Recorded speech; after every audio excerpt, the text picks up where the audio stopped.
Estamos novamente aqui no 500EF, mais um dia de trânsito aqui em São Paulo, uma quarta-feira, com um tempinho meio frio, querendo chover, mas aí já tem o sol aparecendo, enfim.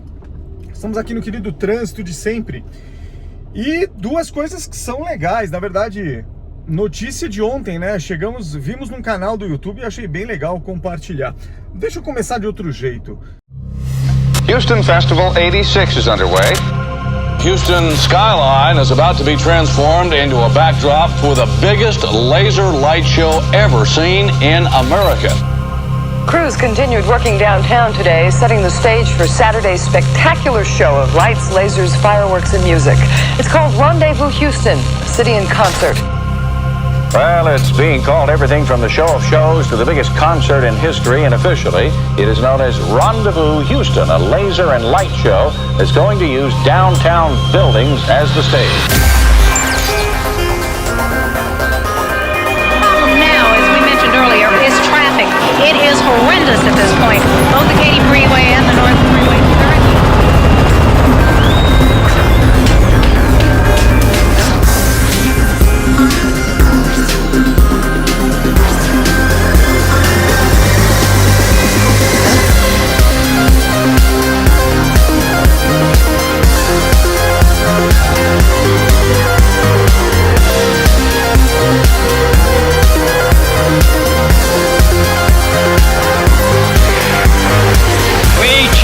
Go to the moon in this decade and do the other things, not because they are easy, but because they are hard.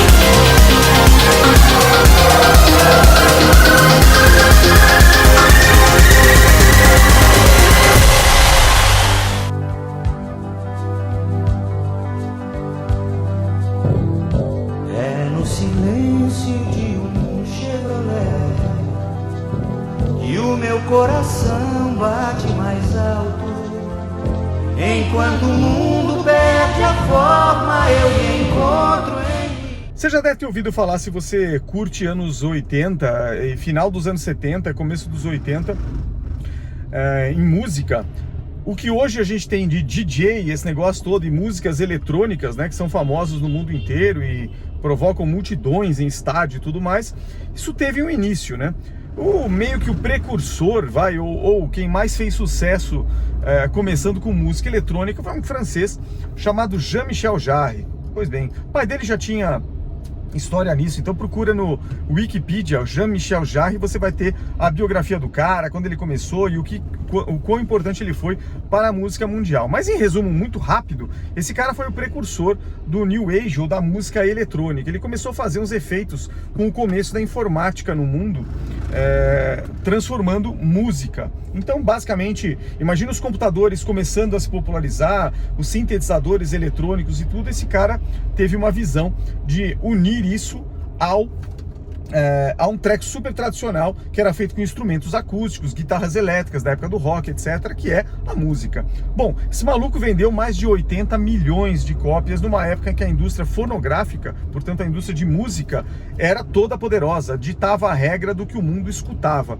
Hoje em dia isso, obviamente, em função da internet e desses anos todos, isso caiu por terra, mas as indústrias, as gravadoras, eram super famosas no mundo inteiro e tudo mais, e transformavam os seus artistas, né, o seu casting, em praticamente milionários também. Ganhavam muito dinheiro com eles, mas também transformavam essas pessoas em estrelas e portanto milionárias. Hoje em dia a música deu uma mudada, então as gravadoras praticamente inexistem, né? Você tem uma tecnologia acessível que permite que você faça a música até no quintal da tua casa. Não que isso fosse diferente.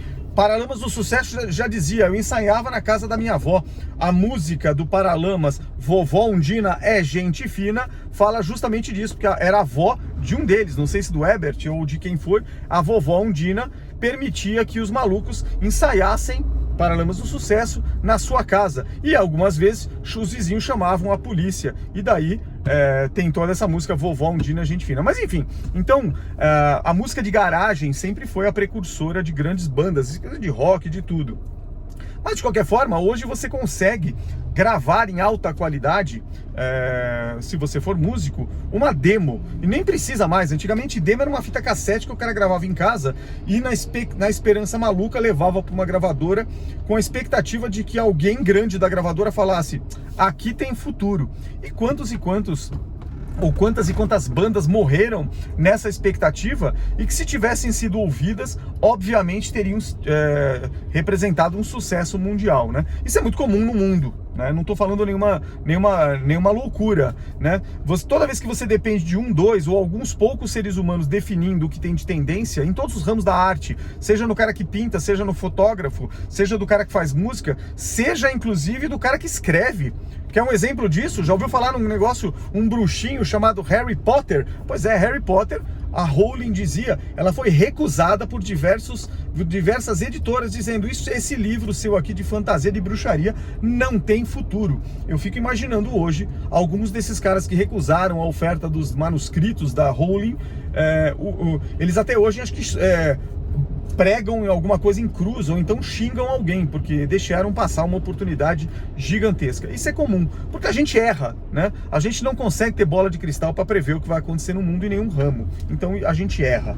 Bom, falando isso, então Jean-Michel Jarre era um cara revolucionário. Em New Age ele fez a música, ele começou a montar a música eletrônica, fez um grande sucesso, lançou álbum, e daí pra frente esse cara arrebentou. No Brasil ele chegou alguns anos depois, naquele momento, começo da década de 80, havia um atraso entre o lançamento fora e a chegada no Brasil, porque dependia, como a gente não tinha praticamente discos importados aqui, tudo, dependia que uma gravadora nacional pegasse um título estrangeiro e apostasse, portanto colocando dinheiro para prensar disco, etc, e toda a campanha de divulgação, apostasse que aquele título internacional, que podia ser sucesso num outro país, desse certo no Brasil. É uma aposta, tem no mínimo 50% de chance de dar certo ou de dar errado, então também não era fácil a decisão. Bom, esse cara chegou no Brasil, lançou alguns discos e isso chegou a ser tema de Fantástico, esse cara fazendo shows, e os shows dele eram super pirotécnicos, né? Então tinha toda uma questão de laser, tudo eletrônico, os teclados acendendo por baixo, enfim, tinha toda uma modernidade, era realmente um marco naquilo que se via até então. Bom, por que estou falando tanto de Jean-Michel Jarre? Além do que, Jean-Michel Jarre tem tudo a ver com esses carros que a gente dirige aqui, os famosos Monzas, dado que os Monzas que eu tenho são também da década de 80. Esse aqui talvez seja a exceção, porque ele é 1990, que é o 500EF. Bom, tô falando disso porque olha só como as coisas vão mudando no mundo, né? Agora nós estamos migrando a nossa frota para os elétricos. Então o mundo, né? O Brasil um pouco mais atrasado, tal, mas em contrapartida tem o álcool. Eu já falei um pouco sobre isso em vídeos, mas o fato é que em alguns países europeus já está decretado a morte do motor a combustão daqui a poucos anos. Então, em 10 anos, você não vai ter mais veículo zero sendo fabricado em muito lugar do mundo com veículo a combustão. Obrigatoriamente é o elétrico. É o que se sabe até agora. Não tem nada substituindo o elétrico, pelo menos por enquanto. Eu acho que o elétrico deve ter uma longa vida aí pela frente. Bom, independente disso, com o elétrico surgem algumas questões que no carro a combustão a gente não tem. Vou dar um exemplo. O adorador de carro, aquele cara que gosta do carro raiz, ele ainda é um cara muito antigo e ele gosta de barulho, né? É que nem moto. Então, para muita gente mais atrasada, assim, ou é gosto mesmo, mas é um gosto um pouco atrasado, né? Barulho, poluição sonora é sinônimo de motor forte. Exemplo, vai nas corridas de arrancada, você vai ver carros caros como BMW, etc., colocam na sua linha esportiva, inclusive, um botãozinho no painel, já mostrei também isso em vídeo, em uma M5, aonde o proprietário do veículo pode apertar o botão para abrir o escapamento, para inutilizar o efeito do abafador. Para quê? Não vai melhorar nem performance, na verdade vai fazer o quê? Apenas mais ruído, mais barulho. E com isso, aquele proprietário entende que ele vai fazer mais sucesso. É uma questão um pouco de status. Barulho é uma questão de status, né? Então, é um atraso humano, né? Obviamente não faz nenhum sentido lógico isso, mas enfim, é gosto e a gente passa por evoluções, então é normal isso acontecer. Bom, o fato é que no carro a combustão isso faz sentido, ele já faz barulho naturalmente, né? Com os carros elétricos isso muda tudo. E existe um drama na indústria, porque assim, uma das grandes adaptações que as pessoas terão que fazer, da questão de gosto, porque a gente tende a ser acomodado, é se adaptar a uma nova tecnologia. A primeira delas, o barulho. O carro elétrico não faz barulho. Então, ele faz um zumbidinho, mas muito pouco, você quase praticamente não escuta. Então, não fazer barulho, para quem está acostumado com escapamento fazendo barulho e quem gosta de motor fazendo barulho, vai ser uma mudança de paradigma. Tem muita gente arraigada, vai morrer adorando o escapamento. Mas, e outros vão, a maior parte, no caso, vai se adaptar. Como é que a indústria resolve isso? Ou, tem alguma oportunidade mercadológica nisso? E aí, que legal, vou soltar aqui. E antes de falar, vou até soltar um minutinho. Solta esse comercial que está no site, no canal do YouTube da Renault. Pour le musicien, de partir d'une vraie toile blanche est quelque chose qui est extraordinaire. D'habiter le silence sans le polluer est un défi et un plaisir pour un musicien. Il y a tout un monde du son qui se crée, qui est très important pour l'identité de la marque, pour l'expérience du client. Renault, c'est une marque qui est dans l'humain, dans le vivant, dans l'empathie. Et donc le son, et c'est là où on s'est rejoint très vite avec Jean-Michel, ça doit être une vision douce et agréable du monde. Pour moi, cette rencontre avec Renault est une très bonne opportunité pour pouvoir justement être différent. On a une manière de penser, on a une manière de créer, et cette vision du monde, elle ne peut exister qu'à partir du moment où on utilise les outils technologiques et notre savoir-faire. Une des choses qui est caractéristique de Jean-Michel, c'est que c'est un grand artiste, mais aussi c'est un grand ingénieur. C'est ça qui m'a convaincu que c'était la bonne personne avec laquelle on devait collaborer. Ce projet est un projet très enthousiasmant parce qu'il permet la rencontre entre le monde des arts et de la création sonore représentée par Jean-Michel Jarre et puis le monde de l'industrie sur des produits de grande consommation, donc qui touchent les utilisateurs à tout niveau, quel qu'ils soient. C'est très silencieux, une voiture électrique. Donc voilà, il faut l'entendre venir et on a besoin d'un certain niveau de décibels d'un son émis par la voiture. Et donc on essaie de designer un son agréable ou signifiant pour la marque. Et c'est drôle parce que quand on devait choisir, moi et Jean-Michel, on était toujours d'accord. Ce que j'aime beaucoup dans la vision de Luca, que nous partageons, c'est l'idée de on peut toujours améliorer les choses. C'est ça aussi qui, à mon avis, fait l'ADN d'une marque comme Renault. C'est-à-dire que c'est une marque qui a une légitimité à cause de son histoire. Et je pense que c'est aussi ça qu'il faut arriver à faire passer dans les quelques secondes du son d'un moteur. Ça paraît ambitieux, ça paraît utopique, mais c'est le but que je me suis fixé, c'est le but que nous nous sommes fixés avec l'équipe. O que a gente está vendo aqui? Esse cara mais idoso, nem tão idoso, mas esse cara é o Jean-Michel Jarre, né? Esse mesmo cara que eu citei, e talvez por ser francês, a montadora é francesa, tem uma questão de bairrismo, um tanto quanto maluca, né? Mas isso também não é propriedade da Renault. Na Alemanha a mesma coisa, você dificilmente vai ver uma indústria alemã com um CEO que não seja alemão. No Japão, se você for a mesma coisa nos japoneses. Então tem esses bairrismos mundiais ainda existem, né? Mas independente disso, o fato é que a Renault foi lá e teve uma preocupação legítima. Bom, nós vamos para a eletrificação, já é certo. O carro não vai fazer barulho, mas eu preciso... E aí alguém pensou, e eu achei que foi genial, qual é a assinatura sonora da Renault? Olha que mudança de paradigma. Qual é a assinatura sonora? Qual é o barulho que os Renaults farão como uma marca de identidade? Então, por exemplo, se você tem lá a BMW colocando aquelas grades divididas na frente como sua marca legítima, de todo mundo olha de longe e fala que ele é um BMW, né? E outras marcas fazem coisas parecidas, tem algumas identidades, né? O que fazer com som? E aí tem muita indústria já preocupada com isso. Tem indústria que tentou simular um barulhinho de motor, o que fica meio ridículo, né? Você simular uma gravação de um barulho de motor a combustão num carro elétrico só para fazer barulho, para agradar o proprietário. É meio maluco isso. Mas tem uma preocupação legítima que é o carro elétrico andando na rua e cada vez mais com as tecnologias de pneus fazendo menos ruído ao passar pelo piso, vão provocar também uma questão de segurança, que é o pedestre, o ciclista, enfim, quem está na rua, que é a parte mais frágil, que não está dentro de um carro, tem que saber que aquele carro está se aproximando, tem que ter a noção. No carro a combustão isso é natural, você escuta o barulho, a não ser que você tenha algum problema auditivo, você escuta o barulho e já sabe que um carro está se aproximando. Mas e no elétrico? Se o carro estiver em baixa velocidade, há um risco. Isso já é uma preocupação real em muitos países onde a frota de elétricos é bem grande e alguns acidentes já aconteceram. A pessoa acha que não tem nada na rua, vai atravessar, né, mesmo que indevidamente, e sofre um atropelamento. Enfim, então olha a marca sonora. E aí nada melhor. Já que nós estamos falando de som, eles recorreram ao quê? A música. Então, qual é o estilo sonoro? E quem foi compor é justamente o precursor da New Age ou da música eletrônica, o Jean-Michel Jarre. Eu achei genial a sacada.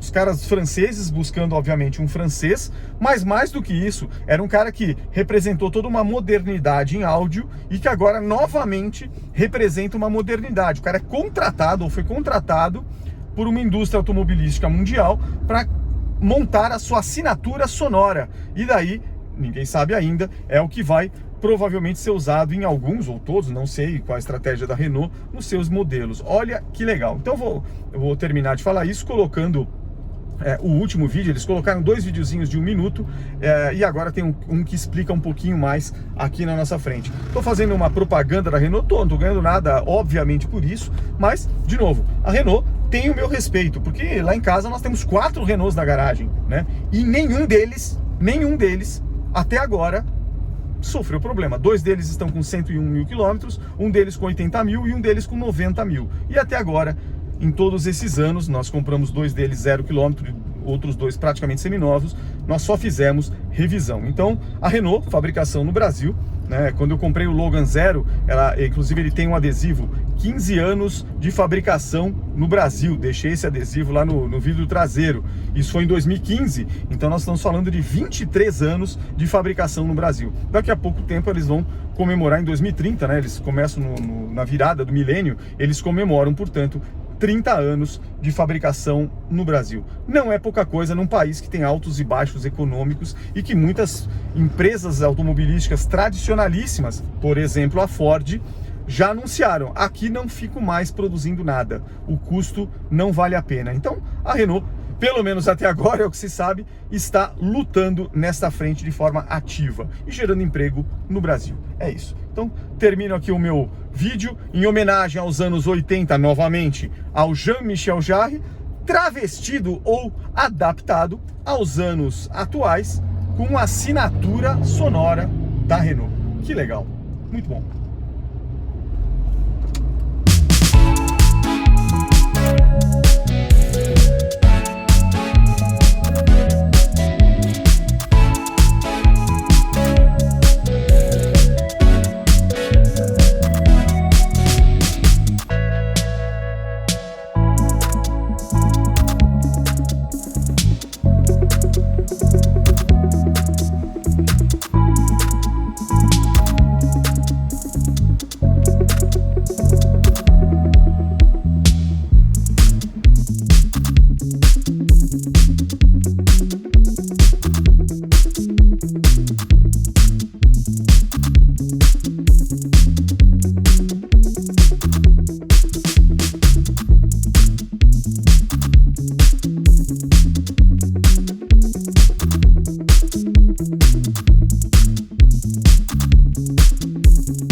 Hoje, bom, antes de tudo, estamos sem GoPro hoje, tá lá atrás e acabou a bateria e eu esqueci de carregar.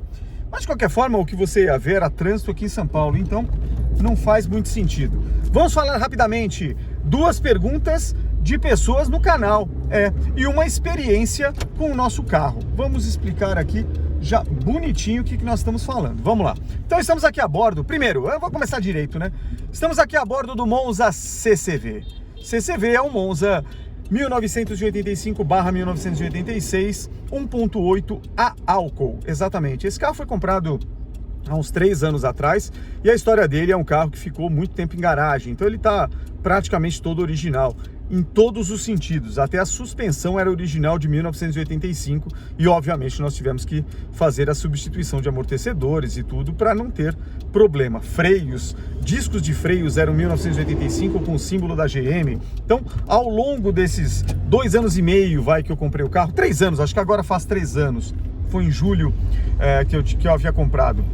Então a gente vem trocando peças aqui do carro. Bom, mas a gente troca peças com o objetivo único: andar com o carro. A gente não quer carro placa preta para ficar paradinho e ir para encontro no final de semana. Então não, esse aqui é um carro placa preta, nasceu com a placa cinza Mercosul, trocou no ano passado quando a lei permitiu que o fundo preto voltasse às placas de coleção, trocamos a placa, então hoje ele é um placa preta, mas certificado pelo Clube de Automóveis Antigos de Curitiba, é onde nós quisemos colocar. E por quê? Porque esse carro, originalmente, na nota fiscal dele, ele foi retirado em dezembro de 85 da concessionária CCV. Esse logotipo que você vê aqui em cima da minha cabeça é justamente o logotipo que está na traseira do carro. É a plaquinha de identificação da concessionária, que era comum as concessionárias pelo Brasil colocarem nos seus automóveis. No caso de Curitiba, a CCV, que existe até hoje no bairro do Tarumã, colocou esta plaquinha. Hoje, inclusive, o logotipo deles é completamente diferente, etc. Mas o fato é que esse carro foi tirado lá, pelo senhor A.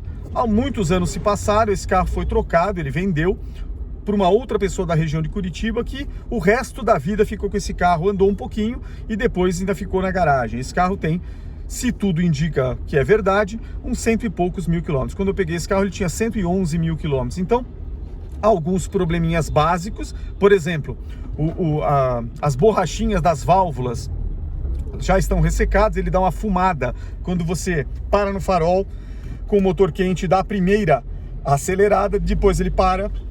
A gente não quis abrir o motor, estamos andando com ele assim há 3 anos, mas enfim, é um carro que ele acabou sendo cuidado, na verdade ele acabou sendo, na minha opinião, largado. E largado ainda bem que no local coberto, e aí um amigo meu acabou comprando esse carro, deu uma geral, colocou a placa preta, etc, colocou para funcionar, e depois de um ano ele acabou vendendo esse carro e eu comprei. Essa é a história do carro. Agora, estamos aqui na Avenida 23 de Maio, o trânsito aqui é terrível em São Paulo, e ele vai bem. De lá para cá, desde que eu comprei esse carro, nós andamos exatos 30 mil quilômetros. Agora eu estou olhando para o odômetro, ele tem 141.171 quilômetros. Então esses 30 mil quilômetros foram bem percorridos, sem nenhuma pane mecânica. Então é algo que inclusive a gente já vai trocar correia dentada em breve, já está com uns 20 mil, e a gente já vai fazer bomba d'água, etc. Já vamos fazer uma manutenção preventiva. De qualquer forma, nós trocamos freios, pneus, né, e rodamos em esses 30 mil quilômetros muito de estrada, Curitiba, Brasília, Ouro Preto, a gente foi bastante em viagem. Esse é um carro gostoso de dirigir na estrada, obviamente um pouco mais fraco que o motor 2.0, ele é 1.8, o álcool tem o seu temperamento, então se você tem um carro antigo da década de 80 com carro a álcool, ele é um carro menos evoluído, então o álcool estava começando, então ele é bem resolvido, mas ele de vez em quando assim, apresenta uns sustos. Vou dar um exemplo disso. A regulagem de carburador dele é mais chata de fazer, embora o carburador dele seja mais simples do que dos Monzas a gasolina. Nós temos lá o 88 automático com o carburador Brosol 3E, corpo duplo, etc, que nós já demos uma aula em episódios atrás fazendo a revisão. Aqui não, é um carburador Alfa 1, 35 milímetros, que é um corpo simples, tem um giglê de lenta, o parafusinho da mistura, e é isso. Mas ele tem os seus caprichos, então às vezes ele dá uma entupida, surge uma, não é borra, mas surge um resíduo nas paredes do giglê de baixa, você precisa tirar com uma chavinha 8mm, é super simples isso, às vezes não precisa nem tirar o elemento de filtro de ar, se você souber onde está uma chavinha extensiva ali, você desrosqueia aquilo, dá uma lavada, assopra e segue a vida. E eventualmente você precisa mexer na regulagem básica de um carburador, que basicamente é o batente da marcha lenta, né? E depois o parafuso da mistura. Então é aquela velha regrinha para quem mexe com carburador, regulagem com chave de fenda, é bem simples. Primeira coisa, estabilize a marcha lenta do veículo no batente. O carro não está mais morrendo, agora você vai para a mistura. Deixa o carro com o motor com funcionamento regular e eventualmente, se você depois disso sentir que o carro ficou muito acelerado, volta um pouquinho o parafuso do batente da marcha lenta. Então essa combinação desses dois parafusos, a agulha da mistura, que é uma agulha mesmo, versus o parafuso do batente da marcha lenta, fazem com que ele fique estável. Bom, essa é a vida dele, a gente vai aprendendo isso com algum nervosismo, porque ele não, de novo, ele não é tão estável quanto o carburador a gasolina, que você esquece da vida e não mexe, mas é o seu capricho lá, etc. Bom, Nosso canal aqui ele se propõe a falar da experiência de dirigir veículos do tipo Monza em 2023, ou seja, atualmente, veículos super antigos, com tecnologia obviamente ultrapassada, e a gente se propõe a falar como é que é dirigir esses carros nos dias de hoje. Então, dirigir é a mesma coisa, a diferença é que é um carro que tem muito menos conforto, especialmente em regiões urbanas, do que teria. Esse, por exemplo, aqui, ele não tem ar-condicionado e também não tem direção hidráulica. Com o carro andando já em curso, né, a 20 por hora, a direção hidráulica não faz muita diferença. É até interessante na estrada ou em curvas, quando você entra numa curva, você sente mais o carro. Você percebe em que momento você está forçando mais numa curva, correndo o risco, inclusive, de perder, de repente, a aderência. Coisa que no Monza, com a direção hidráulica, você acaba não sentindo, porque é tudo tão molinho ali, por fato de ser uma bomba hidráulica ali, ele amortece essa sensação. Agora, é chato aonde? Vai manobrar esse carro numa vaga parada, no estacionamento, esse tipo de coisa, obviamente você vai gastar mais energia muscular fazendo força aqui no volante, coisa que hoje em dia a gente não está muito mais acostumado, porque tudo é hidráulico ou até melhor, é elétrico e ainda mais mole a direção, né? Ainda mais rápida. Bom, tirando isso, é um carrinho gostoso, em posição ergonômica, etc, é muito gostoso, é um carro que você não cansa de dirigir por horas. Dito tudo isso, falando um pouco do nosso querido Monza CCV, surgiram algumas ocorrências. Então, primeira delas, na semana passada, é um carro que a gente usa aqui em São Paulo uma vez na semana para ir para o trabalho, etc. Depois fica guardado, ligo a cada 2 dias, né, etc. E ele vinha bem. Tem um macete nesse carro aqui, não sei se se você tem Monza é assim, mas nesse aqui o que deu certo é esse modelinho. Então, basicamente é o quê? Primeira coisa, mantenha sempre o reservatório de gasolina com gasolina. Porque esse carro a álcool, em dias mais frios, não vai pegar se você não tiver uma injeção de gasolina pelo carburador. E ele injeta bastante. Não se acostume com um carro moderno, mais moderno, hoje em dia nem tem isso, mas mais moderno, que você tinha aquele reservatório de gasolina e coloca lá 800 ml e aquilo dura meses. Às vezes até você tem que drenar a gasolina porque ela tá velha, colocar uma nova no posto. Aqui não, aqui ele vai consumir gasolina, então o reservatóriozinho de também 700 ml, ele vai embora de forma até mais rápida. A bombinha que injeta é como se fosse uma bombinha, tipo do bichinho de limpador de para-brisa. Ela injeta com vontade e ele pega, então esse é o lado bom. Agora, ele tem algumas macetes que você precisa fazer. A primeira delas existe um sensor atrelado ao corpo da bomba d'água lá na frente do carro, que no gasolina você não tem. Esse sensor é um interruptor. Então ele justamente fecha o circuito no momento... ele permite, na verdade, que a bombinha elétrica, no caso deste modelo aqui, que é automática. O que eu quero dizer com isso? Vamos dar um passo atrás, né? Quando você vai dar partida neste modelo aqui, você não tem o que os Monzas até mais antigos tinham, que é um botãozinho que você injetava manualmente, apertava um botãozinho, ligava o motorzinho e injetava manualmente a gasolina no carburador. Esse carro aqui já não tem isso, ele já é automático. Quando você dá a partida no carro, ele já aciona a bombinha, é normal. Quem comanda isso tem um fiozinho, tem um sensor lá na frente. Então toda vez que o carro estiver frio, que você dá a partida, ele dá uma injetada durante a fase da partida, voltou a chave, automaticamente o carro já pegou, aquela bombinha obviamente para de funcionar. Então é uma bombinha acionada no momento da partida, que é justamente para facilitar. Então a primeira dica é: mantenha a bombinha em ordem, mantenha aquele fio certo e mantenha o seu encanamento ali para o carburador com gasolina e tudo em perfeita condição. Senão realmente você vai sofrer num dia mais frio em qualquer cidade com esse tipo de carro. Bom, se você tomou essa precaução e fez isso bonitinho, você tem que ter um outro cuidado. Depois que dou a partida, afinal de contas, alguns mitos. Carro a álcool, diferente do carro a gasolina, você, antes de dar a partida, não vai dar bombada no acelerador. Não vai fazer isso, porque o que ele vai injetar é álcool e não vai funcionar. Então, a pior coisa que você pode fazer é ficar bombando o acelerador com o carro frio, porque a bombinha do carburador, o diafragma, vai injetar o álcool que está na cuba dentro ali do Venturi, e isso não vai ficar bem, porque você está jogando álcool. O que ele vai precisar para pegar mais rápido é a gasolina, que não vai adiantar com o seu pé, só vai adiantar com a bombinha elétrica. Então toma cuidado, não sai fazendo besteira. Outra coisa deu a partida, de preferência com o afogador puxado até o último. Por quê? Fecha-se a borboleta, ele permite que a gasolina circule, ele vai pegar o carro e vai funcionar. O que eu faço neste aqui foi a forma que eu encontrei para evitar menos partidas. Eu dou a partida com o afogador puxado, o carro entra em funcionamento, em seguida eu compenso com o pé, mantenho a aceleração, não é apertar o pé até o fundo, senão ele afoga, mantenho um terço de curso lá, e aí quando o motor estabilizou, começou a queimar aquele álcool, eu retorno todo o afogador, seguro um pouquinho no pé. Se eu não fizer isso e deixar no afogador, o carro morre. Por quê? Não sei, não descobri o ponto do afogador, então eu faço isso. Seguro no pé um pouquinho, olho para o meu cronômetro aqui, geralmente em torno de 1 minuto, 1 minuto segurando no pé. Se você se distraiu, tirou o pé, vai morrer. Ponto final. Então, deixa ele funcionando um pouquinho, ele vai queimando e tal, você começa a ver aquele vapor saindo do escapamento, e aí 1 minuto depois você já consegue, no meu caso, puxa o afogador, não todo, metade dele, aí tira o pé e ele mantém aquela aceleração típica de afogador, bastante fumaça ou vapor d'água lá atrás. Funciona, beleza. Aí sim, 3 minutos, dependendo do dia com frio, 3, 4 minutos, ele vai ganhando rotação sozinho, e aí você vai diminuindo progressivamente o seu afogador, até a hora que você recolhe todo o cabo do afogador e ele já está com a marcha lenta estável.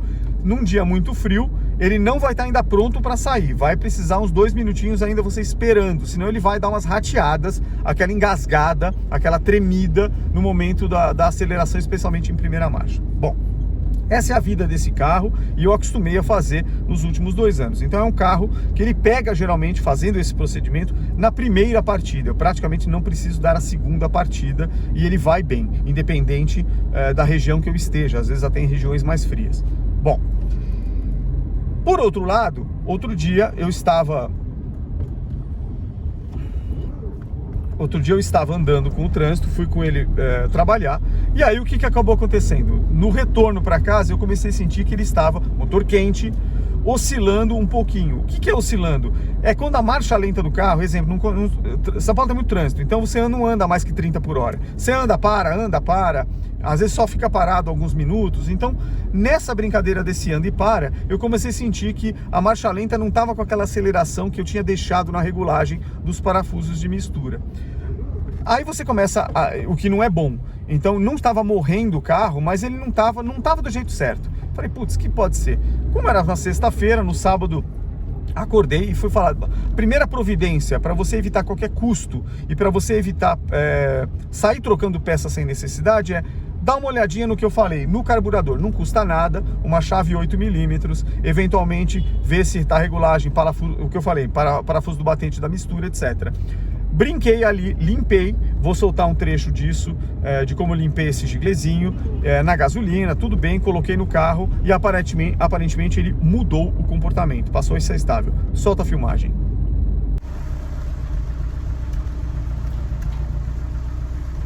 ...21 minutos funcionando, a marcha lenta está um pouco irregular.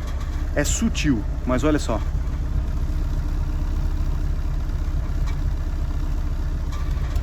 E isso quando você está dirigindo é chato.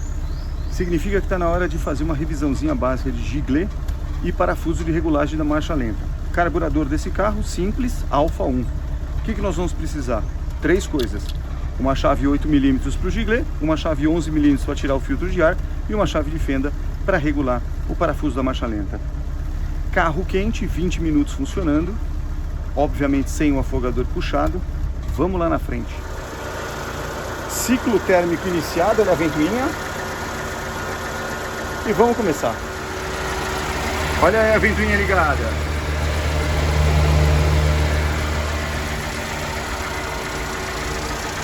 Nós vamos tirar os parafusos daqui, sacar o corpo de filtro de ar, em seguida mexer no giglê e também no parafuso da mistura. Ele tá bom, vamos acelerar um pouquinho, olha lá. Olha a hesitação. Viu? E é isso que enche o saco. Vamos lá.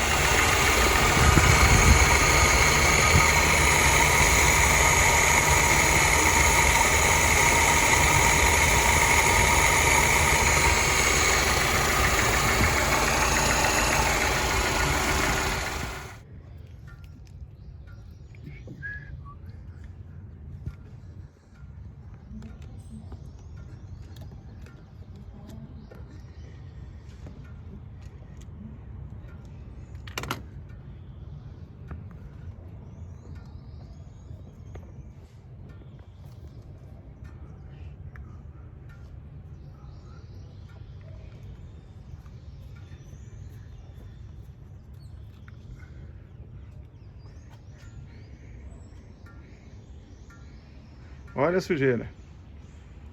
Assoprada, limpada com gasolina, recolocar e depois o parafuso da marcha lenta que está do outro lado. Muito bem, pessoal. Banhado em gasolina e limpei com cabo de freio de bicicleta com bastante cuidado os orifícios daqui, ó. Olha como já dá outra cara. Agora é assoprar, limpar e regular a marcha lenta.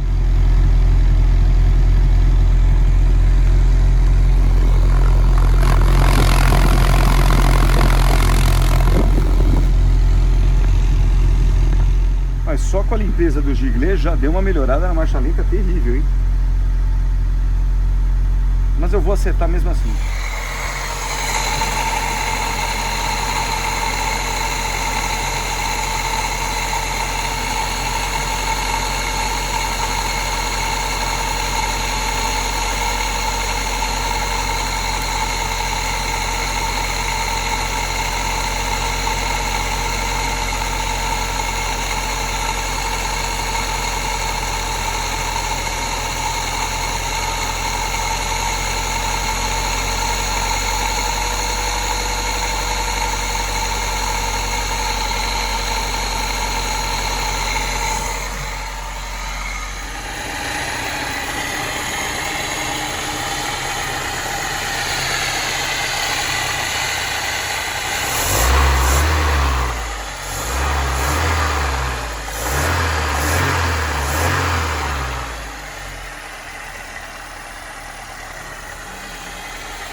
Que legal.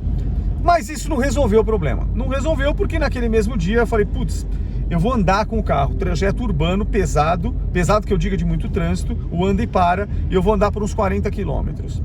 E aí o carro rateando do mesmo jeito. Depois que ele esquentava, ele começava a dar sinais de instabilidade. De novo, não criticamente a ponto de morrer o motor, mas não estava confortável. E é muito chato você dirigir um carro que ele ameaça querer morrer, porque você fica numa situação, nossa, para no meio, confusão na pista, enfim, ninguém gosta desse tipo de situação. Mas ele andando. Bom, nessa hora você vai para o segundo ponto.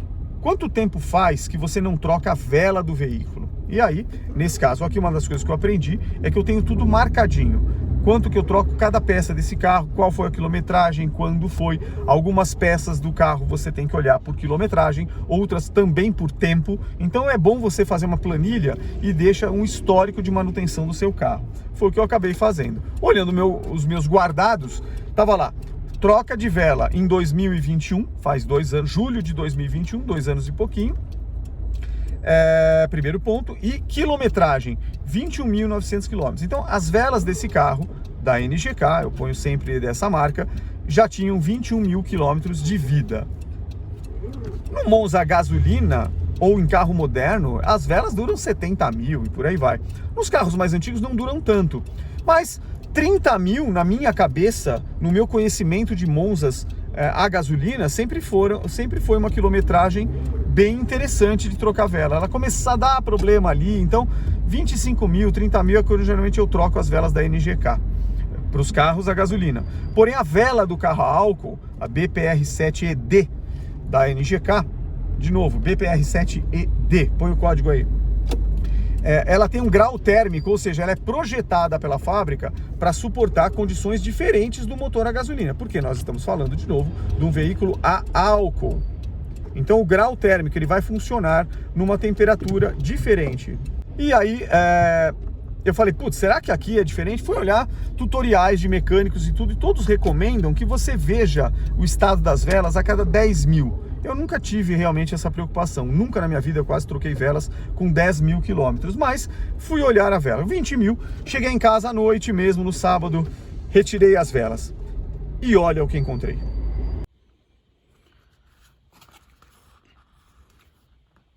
Descobrimos que a vela poderia ser um problema. Além da carburação que eu mexi, fui andar com o carro CCV ontem e ficou uma porcaria, ainda rateando. Então achamos no estoque a vela BBR7ED, que é a vela para álcool. Quando chegamos à noite aqui em casa, fizemos a substituição de velas, de cabos de vela e da tampa do rotor. E ficou uma porcaria. Então tá aqui a vela. Tá aqui a vela, vamos mostrar. A mais desgastada, realmente parece que ela já estava com os seus dias contados, olha aqui, ó. Então, do último cilindro, ó como estava a brincadeira depois de 21 mil quilômetros de vida. Olha aqui, ó, o desgaste. Essa acho que é a pior. Nenhuma delas com óleo, né? Todas meio... Ó, outra vela. Essa aqui já era um estado melhor, mas ó, esbranquiçada também. Olha lá. Mas... se você compara com a nova, obviamente tem um sinal de desgaste. Mais uma. Olha aqui, ó. Olha essa. Também, ó. Olha essa bem corroída, ó. O álcool, né? E a última. Aqui também. Quer dizer, 2 cilindros com as velas bem corroídas e 2 com a vela não tão corroída, só de desgaste. Foram substituídas por novas. Só que nós fizemos uma besteira. No posto, colocaram 5 litros de gasolina aditivada. Zebra. Agora eu não sei qual é o problema do carro. Vamos ver. Então são velas, como vocês estão vendo aí, bem gastas. Por algum motivo, não sei se é onde se faz mais força, mas 2 dos cilindros tinham sinais maiores de desgaste.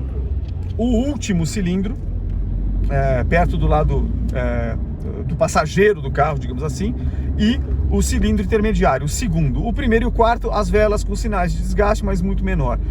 Eu achei, inclusive, que a última vela, ela estava com sinais mais de desgaste do que as outras. Isso pode ser também um retrato da saúde do motor, já não é tão bom. Mas, de novo, nós estamos falando de um motor velhinho, né? Nunca foi aberto. Então, é um motor que uma hora a gente vai para uma retífica, abre tudo e troca tudo. Então, não estou com essa preocupação agora.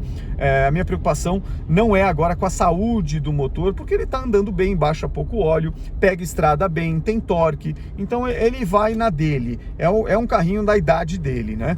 De resto, a gente sempre coloca combustível de qualidade, geralmente com aditivo, então álcool aditivado, então não é essa a preocupação.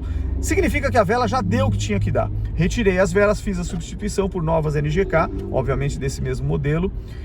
Dei partida no carro, o carro estava com o motor quente, né? Eu tinha voltado de 40 km de trânsito. Não mudou muito a marcha lenta, fiquei já um pouco irritado, porque você não é mecânico, você começa a falar, ih, já não deu certo. Mas eu falei, putz, pode ser o cabo também. Troquei todo o conjunto de cabos de vela por novos da NGK e fui fazendo por peça. Eu tinha essas peças do estoque lá em casa, então primeira coisa, as velas. Mudei, beleza, não mudou muito. Mas as velas iam ter que ser substituídas, você não ia poder andar com aquela vela naquele estado. Cabos de vela novos, liguei o carro, também não mudou muita coisa. Eu falei, putz, vamos para outra parte, tampa do distribuidor ou tampa do rotor. Coloquei uma nova da Bosch lá também, tinha uma antiga, não mudou muita coisa. Rotor, não mudou mais nada. Eu falei, cara, a próxima é a bobina. Mas eu falei, agora eu tô com sono. Peguei e fui dormir, né? No domingo eu acordei com calma, limpei os carros lá, falei, agora deixa eu olhar o carro, só que antes de mexer, eu vou ligar e deixar ele esquentar, porque regulagem de carro carburado se faz com motor quente. Era um dia frio em São Paulo, 13 graus de temperatura, falei, deixa ele esquentar. Aí, misteriosamente, ele pegou na primeira, fazendo esse procedimento que eu já falei, ficou bem, e eu deixei 1h20 o carro parado, funcionando na garagem lá do prédio. E aí esperei o ciclo térmico entrar, entrava a ventoinha, a bomba... válvula termostática, obviamente, abria, a água circulava no reservatório de expansão, tudo certo, e a marcha lenta ficou estável de novo. Ainda para completar, tive um evento não esperado. Naquela mesma noite, voltando com o carro não tão bom de onde eu estava, eu parei para abastecer num posto de sempre, no nosso querido posto Jardim Botânico, para colocar o álcool aditivado. Eu tinha menos de meio tanque no carro, falei, bom, completa com álcool aditivado, já fica com o tanque cheio. O cara errou, conversando comigo ali, aditivado. Quando eu olhei, ele estava enfiando gasolina aditivado. Tinha entrado 5,5 litros de gasolina aditivada. Parou, quer que drene? Tentou, mas não conseguiu. Eu falei, cara, deixa assim, deixa queimar. E aí, completamos com mais 30 e tantos litros de álcool aditivado. Então, resultado, num tanque de 55, 60 litros, eu tinha 5 litros de gasolina aditivado. Que não é para fazer. Mas, de novo, não teve jeito, foi sem querer. Falei, bom, então agora eu tenho duas variáveis, né? Pode ser um problema elétrico, pode ser uma questão de carburador que eu preciso regular de novo, e pode ser agora o combustível, porque eu acabei piorando a mistura, né? Então compliquei a vida do carro. O jeito talvez seja, deixa ele funcionando, vamos queimar o quanto mais rápido for esse combustível pra gente depois ver o que acontece. E depois, o teste ontem era esse. Se no domingo, depois de tanto tempo funcionando, ele continuar, tentei regular de novo o carburador, não funcionou, amigão, mecânico. Aí levo lá na Revisicar e falo, querido Mário, não consegui, me ensina qual é o macete, porque esse aqui eu tomei um baile. Misteriosamente, gente, o carro ficou estável, não precisei regular nada, nem parafuso de mistura, nada, zero. E aí, então, não sei te dizer o que aconteceu. E aí é o que nós estamos aqui. São 53 minutos no trânsito pesado aqui de São Paulo. Esses 53 minutos rodaram 14 quilômetros, então eu estou muito no anda e para aqui, e marcha lenta estável, arrancada no trânsito normal, e ele está indo bem. Vai entender. Então pode ser isso, podem ser os caprichos do carro a álcool. No Monza gasolina, eu não tenho essa questão. Monza gasolina deu a partida, esquentou, pode ir embora, você esquece que existe carburador. Por anos, o álcool tem os seus caprichos. Então, isso eu não estou dizendo que é pior ou é melhor, é a condição do carro. Eu não tenho o que fazer. O carro nasceu álcool e ele vai morrer no álcool, então eu não vou converter esse carro, né? Deixa ele assim. Então vamos embora, ó. Segunda marcha para entrar em valeta, normal, não oscilou nada. Tá indo bem, é isso. E para fechar o vídeo, uma pergunta do nosso querido seguidor do canal, solte o nome aqui embaixo, e ele coloca lá a pergunta.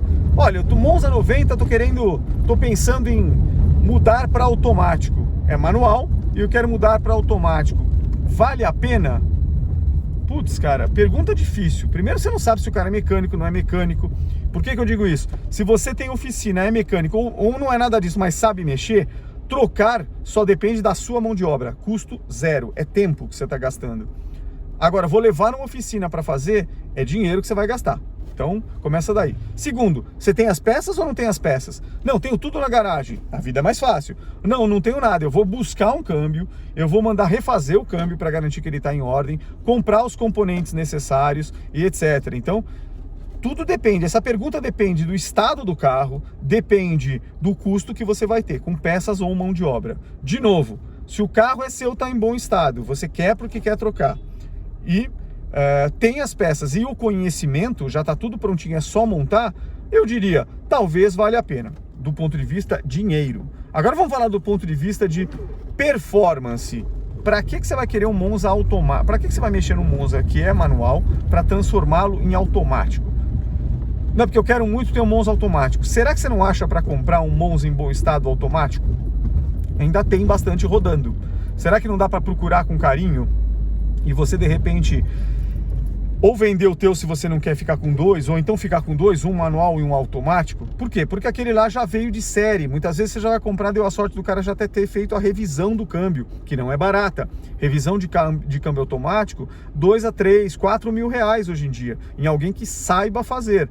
Tem que trocar os anéis, a mão de obra é especializada, não é qualquer mecânico que vai fazer, para você ter uma confiança e uma durabilidade desse câmbio. O câmbio do meu automático foi feito na Guidomatic em 2011, nós estamos em 2023 e o câmbio não deu problema, não suja óleo, nada disso. Mas ele precisou ser feito depois que o carro saiu da fábrica, em 88, em 2011 ele parou, engatava o D e a válvula, o corpo de válvula já não gerava a pressão necessária, ou os anéis ali que geram a tração nas engrenagens já estavam desgastados, o carro virava em falso, não saía do lugar, guincho, e desmontou o câmbio e fez o que precisava. Então, desgaste, não houve quebra. Por que eu sei disso? Porque na Guidomatic eles desmontaram o câmbio, filmaram tudo, me mostraram e falaram, olha, seu carro aqui é o kit de reparo, não houve troca de peça, né? Nem o conversor de torque precisou ser trocado, tudo foi simplesmente refeito e nos padrões de fábrica, porque eles entendem disso há mais de 30 anos, deram garantia e tudo certo. Então, se você vai nesse nível de oficina, a sua vida vai ficar mais calma mesmo. Agora, câmbio automático de Monza, ele é confiável? Super confiável, tô dizendo, ele dura anos. Agora, você não vai forçar, cuidado ao engatar a marcha, você não vai forçar o carro, etc. Andando de forma civilizada, um motor e um câmbio americano antigo que vai durar muito, muito, muito tempo. Legal. Vale a pena colocar num carro? Bom, performance. Você vai perder performance aonde? Na estrada. O câmbio automático do Monza são 3 marchas, mais longas do que as marchas dos carros Monzas manuais. Sim, que aqui você tem 4 nos antigos ou 5 marchas como esse aqui ou os outros. O 500EF tem uma relação de câmbio inclusive bem curtinha, parece até, um câmbio esportivo, engates mais rápidos, mais curtos, ele é bem gostoso de andar na estrada. Isso você vai perder num carro automático. Você vai ganhar em conforto, mas vai perder em performance, em velocidade. Quando é que você sente isso? Viajando numa estrada. Uma estrada longa, vou pagar 400, 500 km numa estrada, quero curtir. Não quero acelerar que nem um louco, mas quero curtir. O que é curtir? Andar 100 por hora, eventualmente um 110 se a estrada permitir. O câmbio automático vai cobrar o seu preço. Qual? O motor fica mais amarrado em alta, ele está em terceira marcha e o 100 por hora é o 3.000 giros. O 110 por hora é quase 3.500 giros. Então, diferente dos câmbios manuais. Exemplo, o 500EF, se eu estiver a 120 por hora, ele está beirando os 2.800 giros. Essa é a diferença. Então nós estamos falando de 700 giros de motor a menos para produzir a mesma velocidade. Então esse é o cuidado que você tem que ter. Isso cansa na estrada, por quê? Primeiro que você sente o carro mais amarrado em alta e segundo, que você sente o ruído do motor com mais intensidade do que, obviamente, quando o motor está girando pouco, produzindo menos barulho. Então, muitas horas, ainda que o carro tenha bom isolamento acústico, dirigindo um carro desse não é tão agradável. Então, esse é o preço. Lado positivo, na cidade é uma maravilha, você esquece que o câmbio existe, especialmente se você usa muito carro no uso urbano, o anda e para tranquilo. Uma estrada engarrafada, aconteceu alguma coisa, o anda e para de uma estrada que é sempre irritante, o automático, você praticamente não tem problema. Consumo de freio, especialmente regulagem de freio de estacionamento no automático, quase inexiste. Por quê? O desgaste é só do 30% do freio traseiro normalmente nas frenagens, porque raramente você vai precisar. Assistência em ladeira, não precisa, ele não desce o carro se ele estiver bem reguladinho a 1000 giros, a não ser que a ladeira seja muito íngreme. Ele não tem sistema de travamento antidescida, como os carros modernos, mas a própria rotação do motor não permite, está tentando fazer o carro andar, não permite que ele desça. Numa ladeira muito íngreme, aí não tem jeito, você vai precisar cutucar o seu freio de pedal, ou eventualmente até colocar o freio de estacionamento. Mas assim, você consome muito menos, o risco é menor. Agora, o lado ruim, consumo. Motor 2.0 com câmbio manual, vou dar um exemplo prático, 500EF, injeção eletrônica, motor 2.0, câmbio manual. Consumo na cidade em uso São Paulo pesado, 7,5 km com 1 litro de gasolina. Motor 2.0 retificado, bonitinho, automático, com câmbio automático e carburador 3E, no meu caso a gasolina, 4,5 km com 1 litro de gasolina. O câmbio automático, especialmente no uso anda e para, vai consumir muito mais. Realmente chega a ser, muitas vezes, se você se preocupa com o custo da gasolina, ele é proibitivo. Então você tem que pensar isso também no seu bolso.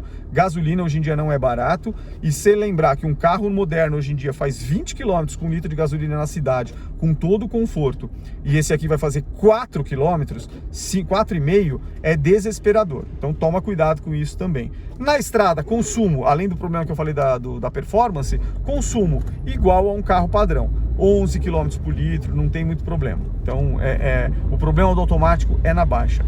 Dito isso, a decisão é sua. Quer mesmo porque quer, avalie. Se fosse eu não faria.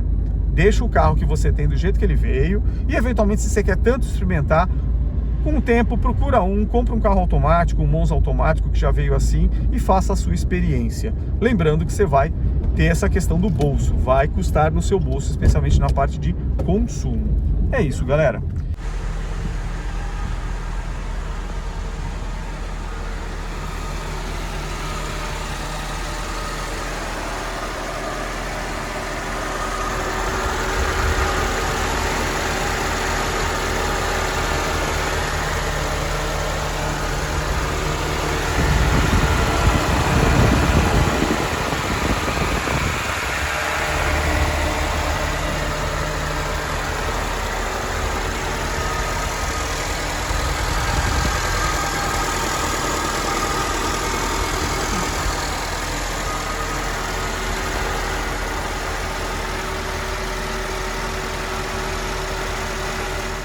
velas, cabos, tampa de motor, tudo novo.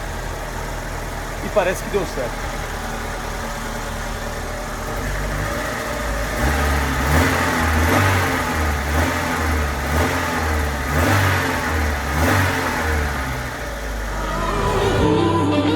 Bate mais alto dentro de um Chevrolet.